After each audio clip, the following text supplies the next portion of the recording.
Hello, everybody. This is Keith Caldwell with Our Special Needs Children. I appreciate you joining us today. We are in our final segment with Ryan Platt. Ryan, why don't you go ahead and introduce yourself? You got it, Keith. It's Ryan Platt with a company called A Special Needs Plan. So we specialize in serving families that have a loved one with special needs, in designing and planning for and implementing a strategy that will help ensure that their child has a secure future for as long as they may live, as well as making sure that the family as a whole has a secure future as well. Yeah, and my name's Keith, as I said, and Ryan and I met maybe about a year or so ago because I woke up in the middle of the night with this fear of like, what's going to happen to my kid if something were to happen to me, and I started seeking out advice because I'm not an attorney, I'm not a financial planner, I'm just a dad with a kid with autism. So I called Ryan. He was kind enough to sit and chat with me, and we decided to do this, and we figured that other parents might be able to benefit from this. So we're trying to help educate other parents, right? We have done a series, and we're at the completion of that, where we talk about the top 10 mistakes that parents make, and we have a special bonus for you today. Ryan, can you give us a quick summary of the previous ones we've already talked about? Would you mind doing that for us? Yeah, absolutely. So the previous ones that we looked at were, number 10 was, never made the next caregiver official, Right. meaning, who's going to take care of your child when you're no longer able to. Number 9 was communication is absent. With this type of planning, you not only want to do it with your immediate family, but you also want to educate extended family about what they need to do, what they need to accomplish, how they need to leave money or property or assets if they're going to do it in a proper way so that government benefits can always be available for your child. But then also the other communication piece is making sure that that next caregiver understands what daily life looks like and what their responsibilities will be to ensure that your child continues with the same lifestyle that they're accustomed to today.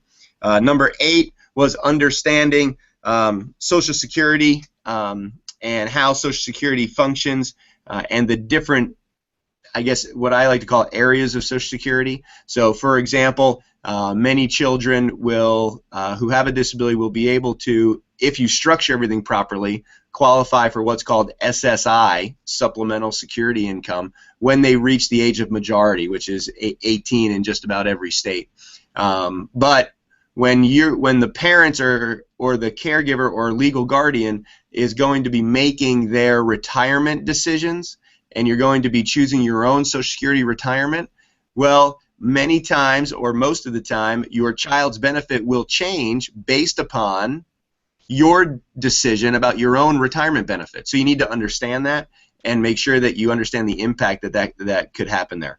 Number 7 is you're planning to use the disinheritance model, which means that you're going, let's say you have 3 children, one has a disability, you're going to leave all your assets to the 2 children and ask them to make sure they take care of your child with special needs. That's a mistake. Number 6 was never define the future needs of your child. We never have a target. We don't know. We haven't defined what we want their lifestyle to look like, what that includes, and what the financial backdrop or cost of that is going forward. Number 5 was never secured your own future, right? You didn't secure, you don't know what we need to do for theirs, and you really haven't taken the time to figure out what you need to do for your own. Because certainly, if you're not secure for your future, it's going to be very hard for you to secure your child's. So to kind of do those two together are important. And number 4 was, we never set up legal documents. We never set up a will. We don't have those proper legal instruments in place that will tell the court system, what your wishes are and where your dollars go and who your child you would like them to be living with. And so those things have never taken place or are incorrect. Mm-hmm. All right. Because they're important, I want to make sure we highlight it for those who did not see the first episode. For the disinheritance model, I know that you talked about when you use that model, that leaving all your assets to someone else, a child, if they're married, it can it could be potentially at risk too. So your idea of leaving all your assets to brother Johnny, and he's married, and he goes through an unfortunate, divorce, and or in California, I know we have a joint property where if one spouse predeceases the other, it automatically goes to the other spouse in her entirety. And if she has kids and she passes on, it all goes to her kids, which is another issue. So that's a really big mistake, and I didn't want to just gloss over that. So if you missed that part of the episode, please watch that video, and I know that we've put links there to it as well. Did you have anything else you want to add on that, Ryan? No, I think you're exactly right. I mean, you make a great point with that disinheritance model. It really doesn't protect what a parent's looking to protect, which is really the interest of their child with a disability, but also the interest of their other children, right. And protecting them from having those issues with, like you said, a divorce or a liability or a bankruptcy or things like that. That now the money that you wanted to go for your child with special needs is now liable to those things because it's an asset of your other child. All right, it's proper planning. It actually sounded like I knew what I was talking about, Ryan. I have learned. You do. I mean, you are like a sponge, my friend. You've soaked it all up. I mean, you sound, I don't know, everybody out there, you can't believe him when he says he's just a dad. He's a pretty smart dad. I got news for you. Well, I've been listening and learning from you for a while, Ryan, so I pay attention to some of the things that I know would be important to other parents as well. So the other one I wanted to chat just briefly about was never setting up legal documents. I know that you've talked about every state has a will for you, so describe what that means a little bit, if you don't mind. Yeah, absolutely. So when we say never set up a will or never set up legal documents, what we mean is that you yourself didn't take the time to go do it and right. and to set those up, because again, every state has what's called intestacy laws, which means that there are laws in place that govern how your property and how your minor children or dependent children will be, and this is a terrible word to use, this is the only word coming to my head right now, is dispersed right. after your death. And so every state is going to have some different rules in those laws. And so if you think about it, we all have a will, whether we wrote it ourselves with our own wishes or whether we just didn't and we're defaulting to whatever the state we live in is going to dictate for us. And it's not really for us, it dictates to the people that we leave behind right. how these pieces are going to flow. And for many families, it's not going to do what you want to, because in many states, if you have children, a lot of times, and this is not every state, so please don't take this as advice or anything else, but in most states, it's going to go to your children equally, right? They're just going to disperse it to your heirs equally. And so if you have, and it's going to go directly to them. So again, the issue with that is going to be your one child with a disability. Maybe you have 3 children, and your one child with a disability is going to get an equal share of the other ones. And so if you have more than $6,000 of assets,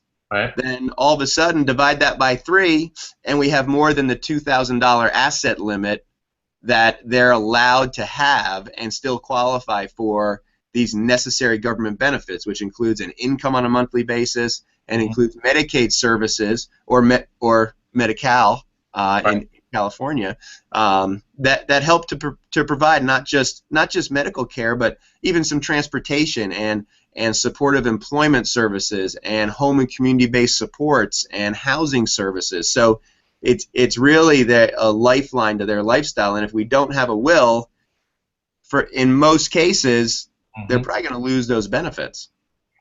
Right, and I know we're only talking about, I'm only highlighting 2 of the things that we talked about before, but each one of these mistakes that we've talked about over the last couple weeks is a significant one that you really need to understand. So I would encourage those who are watching to get hold of Ryan, and we have contact information available in the notes to talk about your specific circumstance. But I wanted just to make sure I highlighted those in particular. So let's move on, Ryan, to, and we're going to have a drum roll a little later on. as we get to the number one, we're going to have a drum roll for you guys. Anyhow, so Ryan, what is number 3?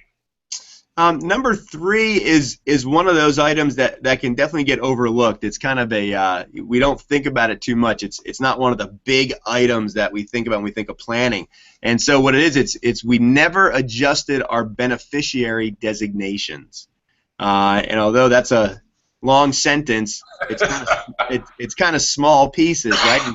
And when I say beneficiary designations, the accounts that you want to think about when you hear beneficiary designations are really any retirement plan that you have. So, your retirement plan at work, so 401ks or pensions, your IRAs, Roth IRAs, life insurances that you have personally or at work. All of those things move by what's called a beneficiary designation that you put directly linked on those accounts. And so the reason that they're important is because those beneficiary designations don't listen to your will, meaning they trump whatever your will says. So if you have a will, your beneficiary designation is going to trump your will. So whoever's name is on that line, that's where that money is going to go. And so what we just warn about is as you put together your plan and get all these pieces assembled properly, you always want to go back and adjust your beneficiary designation so they're going to the proper place.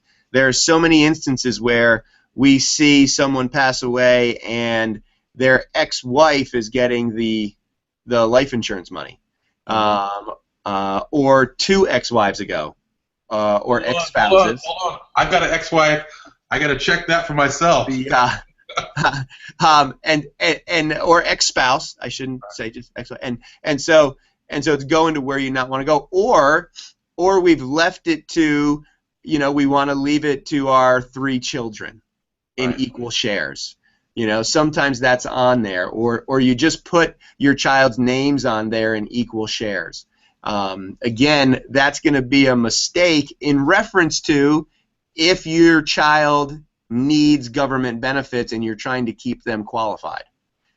So you don't want to all of a sudden set up this entire plan and then not coordinate those beneficiary designations and go back and do that. So it's a small detail. It really is. It's a small detail, but it's one that can get missed, which is why it's number 3, because we see it get missed a lot, because it is a small detail, and we do all these big things, and we kind of overlook that rock a little bit, and we don't kind of turn it over. And so that's why we just want to hit home. Just go back and adjust those beneficiaries appropriately. This goes back to a show that you and I and Bernard Crooks from Littman Crooks did a while ago, and he gave the example of and maybe it was you who gave the example, of a grandmother who left $1 million to a child with disability with good intentions, right? And it was a life insurance policy that went over to the child, thinking, okay, I'm give it to Johnny with disability, and Johnny with disability was living in a care home that was a needs-based type of situation, and as a result of that, was no longer able to live there and all these things and didn't qualify for a lot of benefits. So it's really important that you have the communication and talk about these things and that you deal with the beneficiary designations, because those kinds of things overlooked could disqualify little Johnny later on. Right? Absolutely. Right. And we'll put a link to that show as well. It was I've done it, I think, about a year or so ago, but it's still very pertinent and salient. But we just want you families to have as much information as possible. Anything else you want to add to that, Ryan, to beneficiary designations? I think just like you said, we just want to be aware of them and not have that, mistake come and bite us, and not really bite us, but bite our child later. Right. No, without a doubt. So, Ryan, what is number 2? Number 2 has to do with not understanding the tax system. I don't understand that now, Ryan. Exactly. And how could we? How many? What is it? 18,000 pages or something? I don't know. Something crazy. But in terms of the tax system, specifically for leaving money for your child that has a special need. And so what I mean by that is, just to give everybody we're not going to go too deep into this because we could spend a a whole webinar just on kind of the tax system and plus I'd be falling asleep, Ryan. We don't want that. Exactly, and so would everybody else. Be like, yeah, yeah, very few people, and unfortunately, I'm one of them, kind of get excited about talking about that, which I don't know, makes me, I don't know what that makes me. So I can maybe be a little concerned about that, but the important part with the tax system is understand that right now, for most families in the United States, we are at the third lowest point ever in the history of our country's income tax rates and capital gains tax rates. Mm-hmm. And when we think about that, 76% of our federal budget is going to 4 places right now. It goes to Social Security, Medicare, Medicaid, and interest on our national debt. And if nothing changes, that looks like it's going to project it out to be 90% of our budget by the time 2020 rolls around, which is only 5 years away. And so when we think about that, the thing that you want to think about as you think about the tax system is could taxes be a little bit higher in the future, not only for parents, but then also when we're going to leave money for our children. And we think about that, the thing that we want to understand is inside of what's called a special needs trust, which we've talked about a number of times, one of the reasons to have a special needs trust is because you can leave assets in that legal instrument and for the benefit of your child, and it doesn't count as an asset. So they could have $500,000 in there, $8 million in there, or $5,000 in there. And if it's in a properly structured special needs trust, then it's not counted towards that $2,000 asset limit to continue their qualification for those necessary government benefits that Keith mentioned just a few minutes ago. And so when we think about that, we want to understand that trust tax rates are going to be compressed, meaning that the top rate right now, let's say for an individual, is 39.6%, the top federal tax rate. Right. And so what does that mean? That means, well, you have to earn, I think it's about $400,000 before you hit that number, and if you're a couple, you have to earn $450,000. Right. And so, but that number is compressed when we're thinking about a trust. So the top rate inside of a trust is still 39.6%, but it comes into play at $12,000, a little bit over $12,000 of income. Wow. And so the reason that that's important is we want to understand, okay, what asset do we want to leave in this special needs trust so that it doesn't get eaten by taxes before it goes to our child? Right. That's what I mean by not understanding the tax system. If we don't understand how our accounts work, where we're putting our money, where we're saving our money, not only for our future, but also the money we want to leave for our child's future, then we could inadvertently give almost 50% of it away when we combine federal taxes, state income taxes, if you live in a state that has it, and the 3.8% net investment income tax from the Affordable Care Act. And so we just want to, again, a mistake that we don't think about too much, but one that can have a severe impact on the amount of money you thought you were leaving for your child's benefit, but one that can be avoided too. Wow. Ryan, that is, I forgot about that piece. That's dumbfounding. 50% of what you put into this. Yeah, almost, right. That's 39, 40. That's a pretty significant amount when you need all the money to take care of your child, right? That was the intent. So I think one of the topics that we should probably explore a little bit more in depth on a different show is what kinds of assets you can put into a special needs trust and what kinds of, and it should be a shorter version of the show, but I think it's very important to know that if you spend the time to set up a special needs trust, that you should make sure you put the right kinds of assets in it so that you don't inadvertently, give the government 50% of the money instead of your child who's going to need it. So I think that's a show topic potentially in the future. Yeah, absolutely. We could definitely probably do a series on that. But but again, as you Right. said, people will sleep through that series, so I don't know. It's probably not a good one to do. I don't think so. Let's One see. segment, maybe, right? We have a question from Candace Moore here, and I think it pertains to can you give an example of what kinds of things to put in a trust? Let's give a quick snapshot of a potential future show. And Candace, if I'm wrong about what your question is, feel free to add the clarification in the thing. But I think she's asking what kinds of things are good to put in a special needs trust, and what kinds of things are bad. Right, right. And so those things that are going to be problematic from a tax standpoint are accounts that have not been taxed yet at all, right? That's going to be the top one that, if we can, we want to avoid.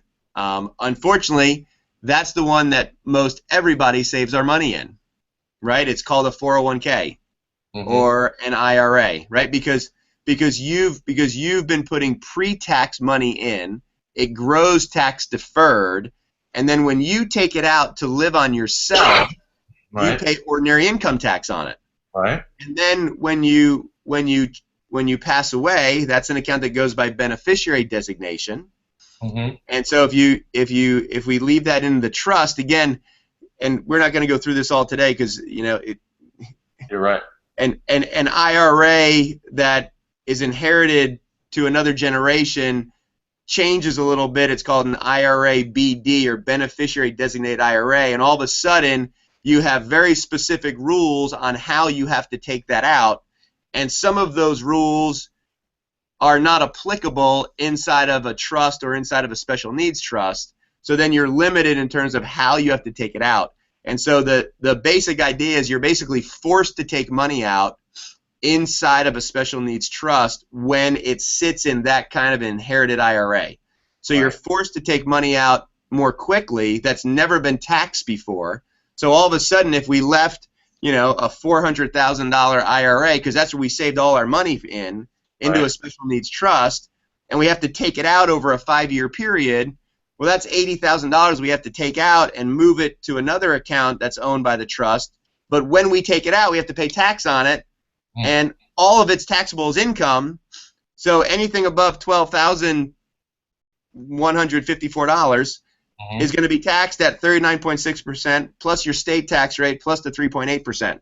So all of a sudden, that's one of those accounts where we really need to be careful in reference to, how do we use it, right? And so that's why when we get to the number one, everybody will understand why number one is what it is that's why, as you said, Keith, it takes more planning to figure out, okay, well, I have these accounts already.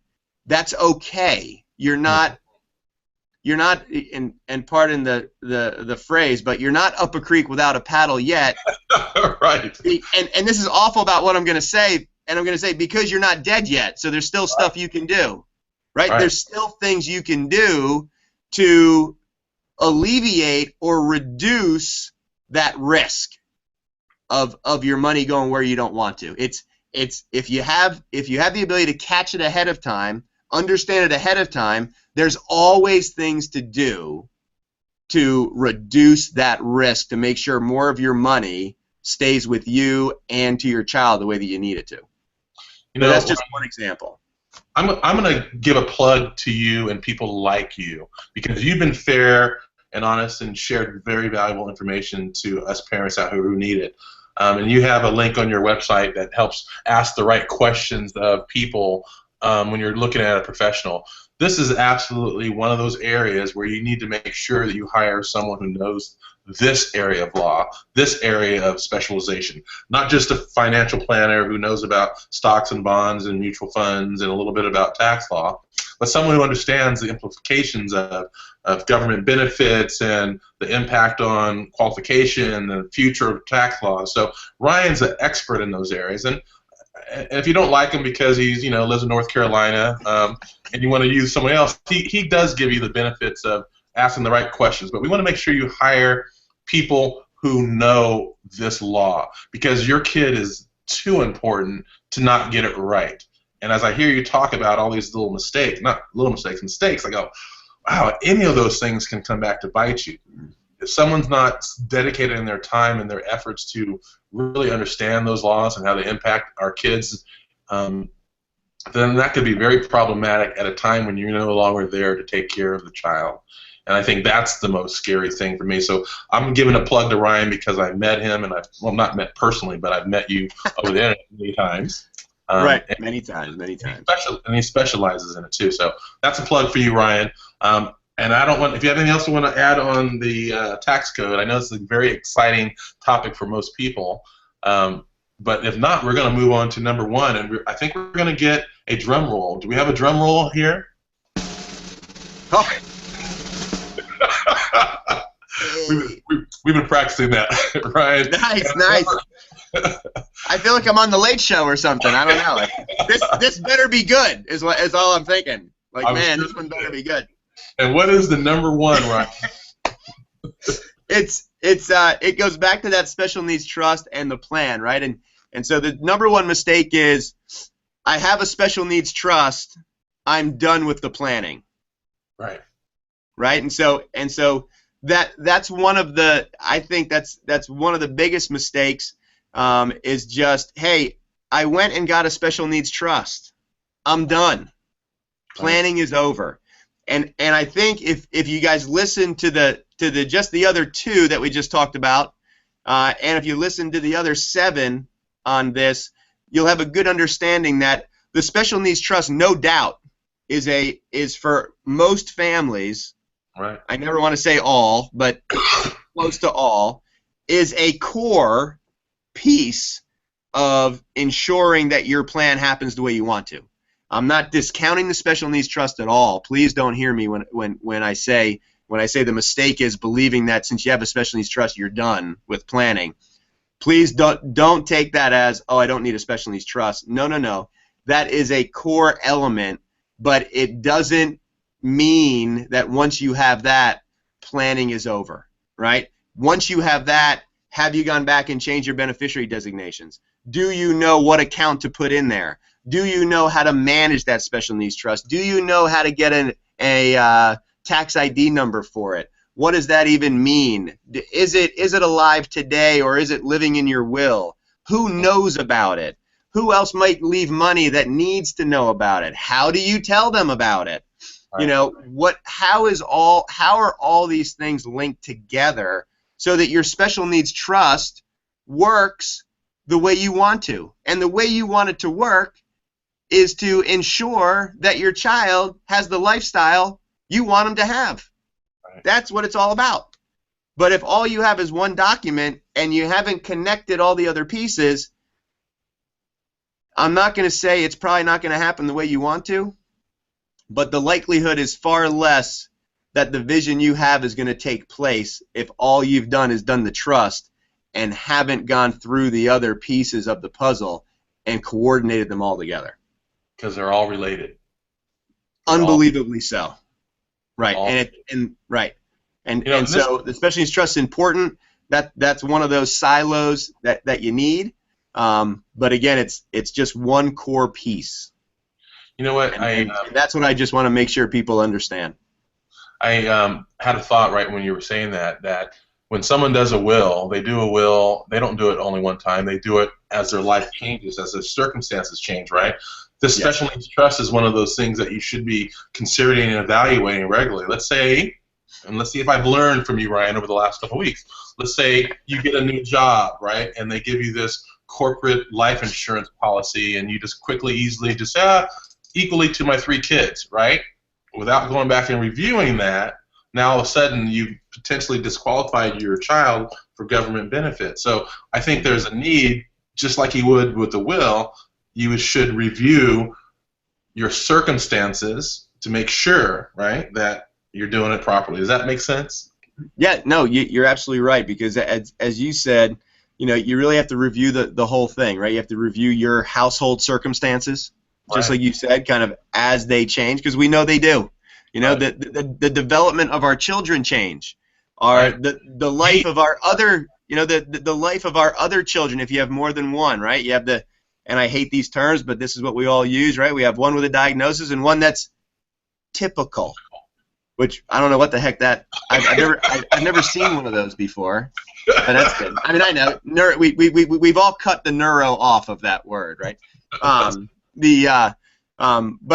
But you know, life changes for them too. You know, life's going to change for who they marry.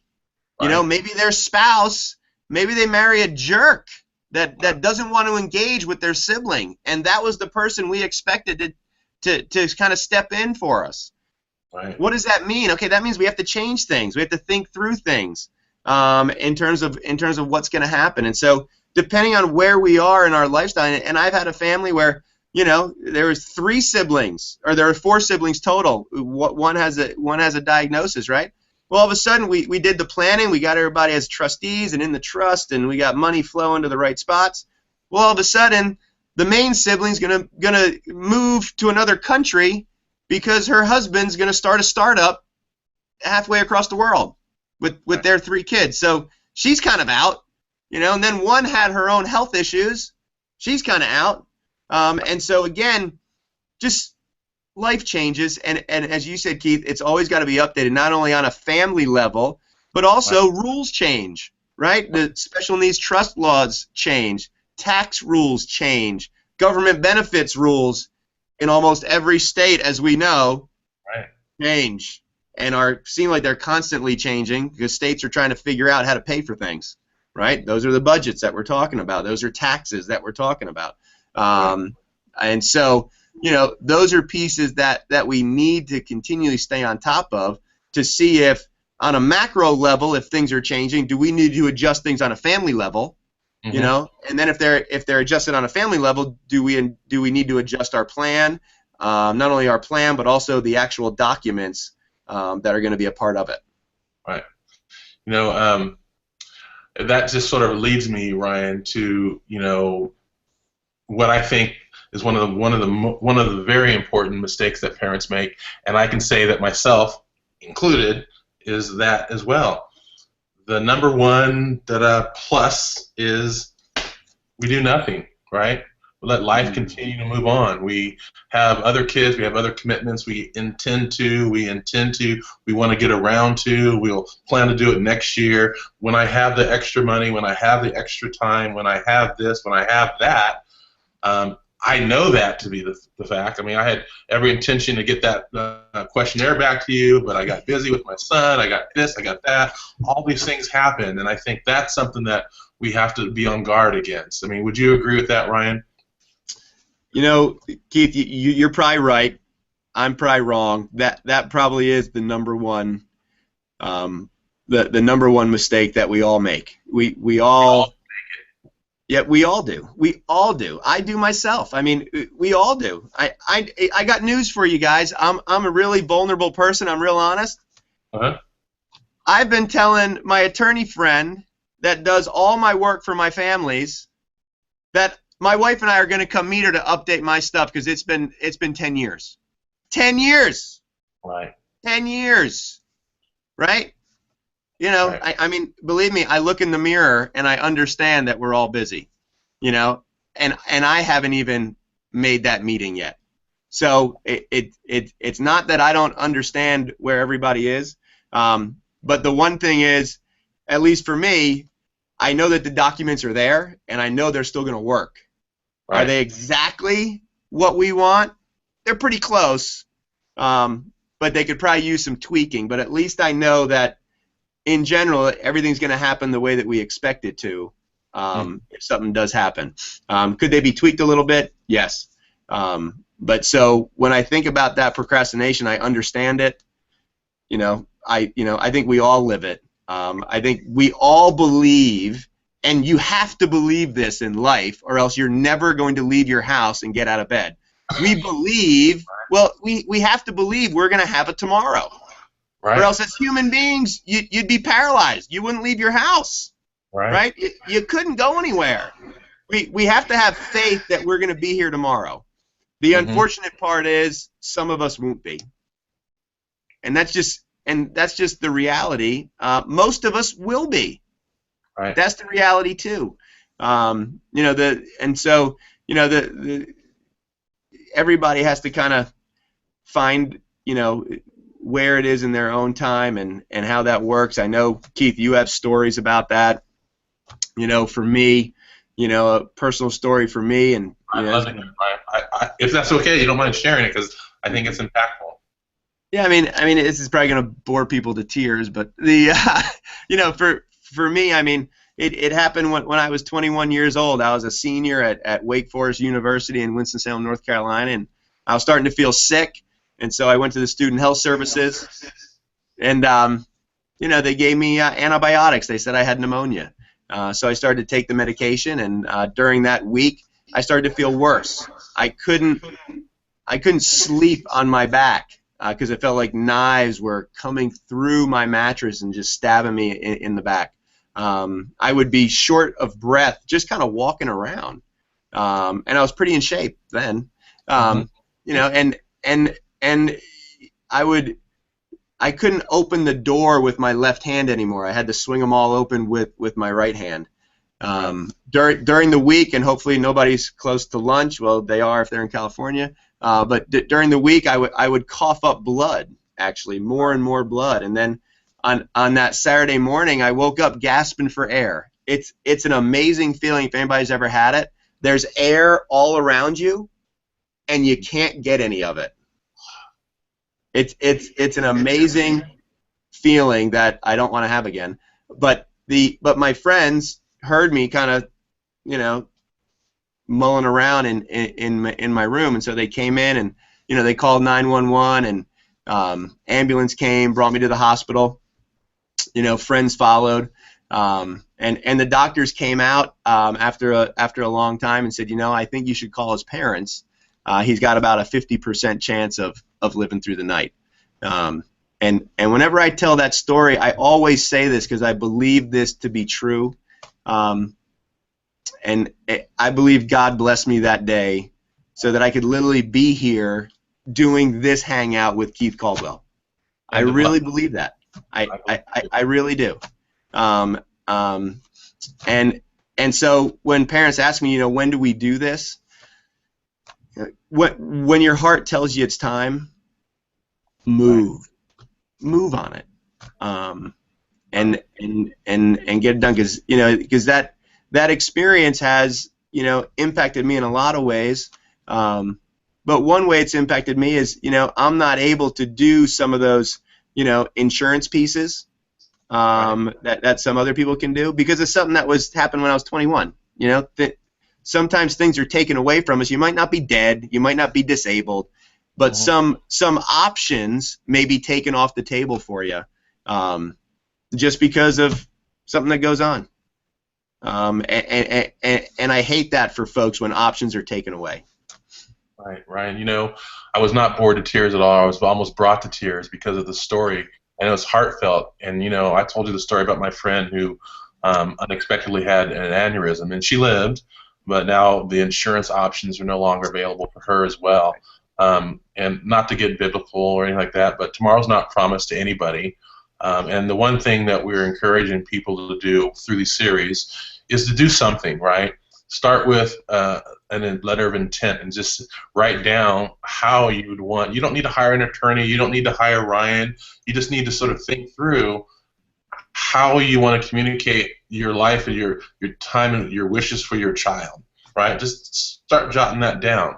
It'll start bringing other things to the forefront that you need to think about, and that's when you might want to engage someone like Ryan or an attorney to help with a special needs trust or whatever. But just start with something to jot down that. I think that's a good place to start. It doesn't cost anybody any money, and just sort of write down the typical day that you want to have for your child. I think that's really, really important. So I wanted to finish the webinar because we usually try to stick to about 30-35 minutes. But Ryan, do you have anything else you'd like to add, to say? I would just say, if again, as everybody's doing your own knowledge quest, so to speak, please visit the information that Keith has on his website. Support Keith's website. He's got a great vision of really over time being a I think, Keith, if I speak incorrectly, please correct me. But kind of a parent powerhouse, so that parents' voices are always heard at a legislative Right. level, so that you can enact change that directly impacts how your child's going to be able to live in our society, whether you're here or not. And so Keith has an amazing vision for that. So I want everybody to kind of, learn a little bit more about Keith and that vision, as well. As you're learning about special needs planning, please go ahead and visit our websites at specialneedsplan.com or specialneedsknowledge.org. We have a guidebook there that you can download or order. We'll mail you one. We have resources. We have that life journal, which is a letter of intent, kind of a guide for you to start writing down that Keith was saying. So we have some resources there that hopefully will be helpful for you as you kind of continue your journey on putting this plan together and making sure it functions the way you want to. Right. Well, I want to just finish with a couple things. Let people know about some upcoming series that we have on effective IEP advocacy. We're going to move away from the special needs planning, but there are parents out there who have kids that are currently in school, and I met a powerhouse lady here in Sacramento who's going to share some tips and tricks about how to become a more effective advocate for your child. I think that's very, very important to talk about. So we're going to talk about that. We're going to definitely get Ryan back here in the future to talk about special needs trust, what types of things to put in there, and maybe that exciting topic of special needs tax law, but probably not for that one. But I just want to thank you guys for all joining us here and being a part of here. And Ryan, I always think you're awesome. Appreciate your time. Pleasure, man. It's always my pleasure to chat with you, Keith. Thanks. Thanks, everybody. Oh, yeah, I like that.